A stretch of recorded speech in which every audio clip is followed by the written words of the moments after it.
Во категорија на градови до 50.000 жители, Штип вечерва ќе ја добие титулата Европски град на спортот.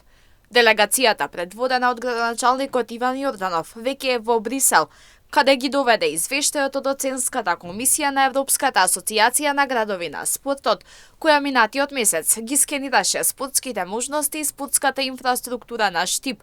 Оценката дека Штип е подготвен да ја носи оваа титула е донесена врз основа на 12 критериуми. Навистина, ова е датум за паметење, со оглед на тоа што во изминатите неколку месеци Штип го посетија представници од Европската комисија кои што извршија оценување согласно критериумите кои што беа поставени, а тоа е спортските клубови, спортската инфраструктура, можностите кои што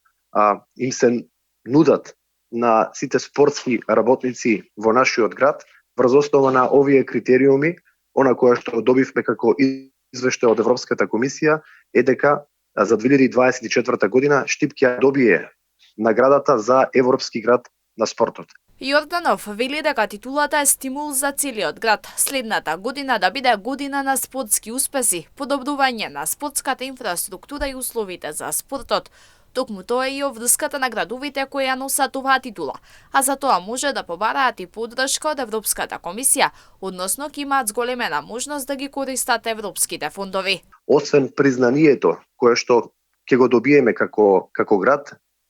можностите кои што ќе ни стојат на располагање во 2024 година ќе значат поголеми можности за искористување на европски средства во насока на развојот на спортот во нашиот град, во насока на организирање на спортски настани, на поддршка на спортот, на спортските клубови, но и во изградба на спортска инфраструктура, која што е предуслов и